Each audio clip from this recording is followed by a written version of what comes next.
भले ही महाराष्ट्र में चुनाव की तारीखों का ऐलान अभी नहीं हुआ है, लेकिन बात अगर अमरावती विधानसभा क्षेत्र की जाए तो कई ऐसे उम्मीदवार हैं जो मैदान में आ चुके हैं। उन्हीं में से एक है अहाद काजी साहब, जो कि हमारे साथ मौजूद है। हालिया दिनों हज करके आए हैं और अहाद भाई, इस मर्तबा आप ने जो है चुनाव लड़ने की इच्छा जाहिर की है, आप चाहते हैं कि आप भी चुनाव लड़ें। क्या वजह है, क्यों आपको ऐसा लगता है कि आपने चुनाव लड़ना चाहिए? सबको अस्सलाम वालेकुम। पहले तो कमर भाई, मैं चुनाव इसलिए फेस कर रहा कि मैंने अभी देखा हाल ही में लोकसभा के चुनाव हुए अमरावती के अंदर। उसमें हमारे बलवंत वानखड़े साहब को हमने मुस्लिम एरिया से 72,000 वोट उनको दिलाए। अभी तक के क्या होता था कि हम लोगों को ये लगता था कि मुस्लिम 30,000, 40,000, 35,000 इतने ही वोट है करके। लेकिन अभी हमने देखे कि जब 72,000 हमने बलवंत वानखड़े साहब को दिलाए, तो फिर मैंने सोचा क्या यहाँ से मैंने भी फेस करना चाहिए, इसलिए क्या एरिया अपना है, लोग अपने हैं, और उसके बाद अमरावती के अंदर अपना हिंदू मुस्लिम सभी से उठना बैठना है। और मुस्लिम वोटर भी बहुत है, 72,000 वोट बोले तो यानी बहुत ज़्यादा हो, कम सफिशेंट वोट है चुन के आने के लिए, ये काफ़ी है। इसलिए मैंने सोचा कि अमरावती से चुनाव मैंने भी फेस करना चाहिए, इसलिए मैं अमरावती से आमदारी का इलेक्शन लड़ रहा हूँ। क्या कौन से ऐसे मुद्दे हैं आज भाई जो आपको लगता है कि इसकी वजह से आप ये चुनावी मैदान में उतर रहे हैं, जो सॉल्व नहीं हो पाए हैं और आप अगर बनते हैं तो? मुद्दे तो है, काफ़ी सारे हैं, लेकिन कैसा है, पहले तो हमारी समाज में कोई लीडर नहीं है, हमारे समाज का कोई नेता नहीं है।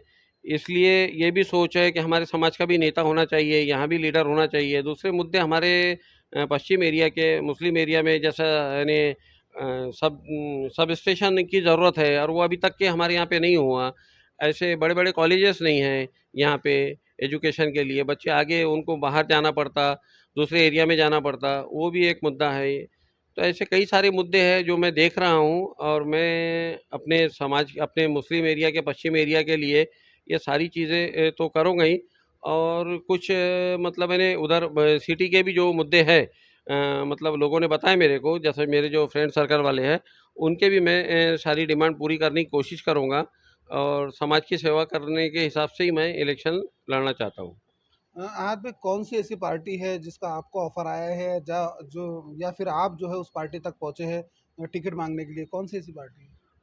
अभी तो 3-4 पार्टियाँ हैं जिनसे मेरी बात शुरू है, लेकिन अभी मैंने डिसाइड नहीं किया, फाइनल नहीं किया। पहले हम लोग, मैं तो यानी मेरा पहले मैं कांग्रेस से टिकट मांगने वाला हूँ टिकट, और कांग्रेस अगर देती तो मेरे लिए मतलब अच्छा है। लेकिन अगर कांग्रेस नहीं दी तो 3-4 पार्टियाँ से मेरी बातचीत चालू है अभी, तो उसके अंदर से मैं जो भी पार्टी का मेरे को यानी सब ठीक लगेगा, सब अच्छा मेरा यानी ये बैठेगा तालमेल, तो मैं उससे इलेक्शन लड़ूंगा इंशाल्लाह। आज भी चुनाव लड़ना जो है वो हर किसी का संवैधानिक हक है। ऐसे में जब अगर कोई आप जैसे जो भी उम्मीदवार मैदान में आते हैं, 3-4 लोग नाम अभी चल रहे हैं, अपने पश्चिमी क्षेत्र की बात की जाए तो एलिगेशंस अलग-अलग इल्ज़ामात लगते हैं। क्या आपको लगता है कि इस तरह के इल्ज़ाम नहीं लगना चाहिए, सभी को हक होता है लड़ने का? क्या लगता है? बिल्कुल सभी को हक होता है लड़ने का। मैं तो बोल रहा, मेरी तो सोच ये है कि किसी पे अपने अपने तो इल्ज़ाम लगाना ही नहीं चाहिए कि भाई वो ऐसा है और ये ऐसा है। नहीं नहीं, अपन क्या कर सकते, अपने अंदर क्या गर्स है, अपन अपने समाज के लिए, अपने अमरावती के लिए अपन क्या कर सकते, ये अपनी बात करना चाहिए। हाँ, अपन अपने खुद को हाईलाइट करो, दूसरे ना कि दूसरे की बदनामी करके, या फिर दूसरे को डैमेज करके, या उस पर एलिगेशन लगा के। इससे तो मुझे नहीं लगता कोई फ़ायदा मिलने वाला है। आज भाई, आप जो है एचओपीएम के मुस्लिम ब्लॉक हेल्पलाइन के उपाध्यक्ष रहे हैं, तो क्या लगता है आपको इस चुनाव में पश्चिमी क्षेत्र के वोटों के साथ साथ आपको शहर के अन्य क्षेत्रों के भी वोट मिल सकते हैं? बिल्कुल ज़रूर मिलेंगे। मेरे सारे अमरावती में सारे तरफ रिलेशन है। हम लोग एक एचयूपीएम हेल्पलाइन जो है, जो अखाड़े की चलती है, उसके अंदर मैं वाइस प्रेसिडेंट हूँ। और हम लोग हिंदू मुस्लिम एकता का पूरा काम करते हैं, कई सालों से करते आ रहे हैं। 20-25 सालों से हम लोग ये चला रहे हैं हेल्पलाइन, इसलिए मेरे सभी लोगों से संबंध है। और मेरे उधर के भी सब हिंदू मुस्लिम जितने भी हैं वो सब मेरे टच में हैं। अभी कई फ़ोन आ रहे हैं कि आद भाई बिल्कुल आप खड़े रहो, हम आपके साथ में रहेंगे। इसलिए मुझे बहुत फ़ायदा मिलने वाला है एचओपीएम हेल्पलाइन की तरफ से भी, और बाकी दीगर समाज की तरफ से भी मुझे फ़ायदा मिलने वाला है। आपका व्यापार है तेल का, टाइल्स का, ये व्यापारी संगठन जो होती है उनका किस तरह का रिएक्शंस आपको मिल रहे हैं, क्या लोगों की प्रतिक्रियाएं आ रही हैं? व्यापारी संगठन से मेरे को अच्छा मतलब रिस्पांस मिल रहा है। हम लोग मतलब मेरा खाने के तेल का भी काम है, जिसके मेरे पास कंपनीज़ के काम है। तो मेरा जो एजेंट लोग हैं हमारे, सभी पूरे अमरावती के अंदर हर किराने का दुकान पे, हर बड़े-बड़े मॉल्स के अंदर मेरा माल जाता है। वहाँ से भी मुझे अच्छा रिस्पॉन्स मिल रहा है। टाइल्स एसोसिएशन का ग्रुप है, मेरे टाइल्स के 2-3 शोरूम है। उसमें भी वो हमारा जो एसोसिएशन है वो भी हमको साथ देने वाला है। उनका सबका मेरे को यानी रिस्पॉन्स अच्छा आ रहा है। तो ऐसे सारे ग्रुप है मतलब, तो मुझे अच्छा रिस्पॉन्स मिल रहा है अभी।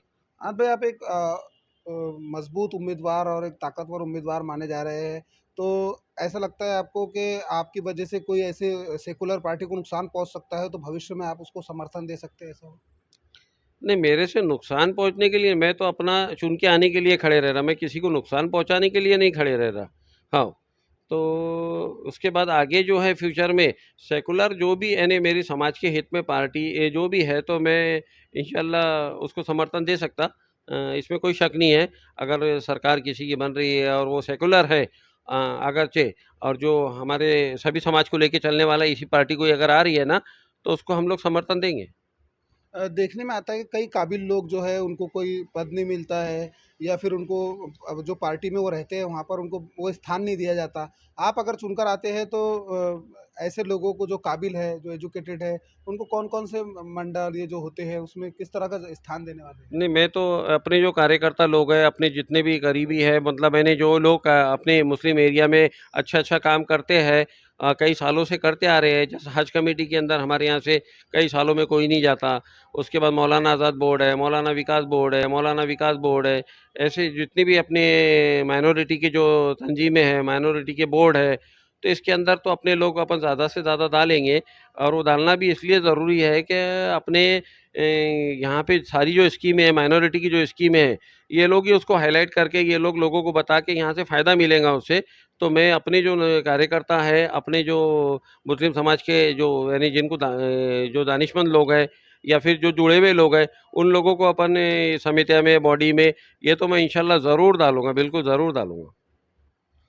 तो ये थे हमारे साथ काज़ी आद अली साहब, जिनका यही कहना था कि वो इस मर्तबा चुनाव ज़रूर लड़ेंगे, और उन्होंने ये भी कहा कि ना सिर्फ शहर के अन्य इलाकों से भी उन्हें अच्छा रिस्पांस मिल रहा है, लोगों की अच्छी प्रतिक्रियाएं हैं। यही वजह है कि वो इस बार चुनावी मैदान में डटे रहेंगे और चुनाव ज़रूर लड़ेंगे।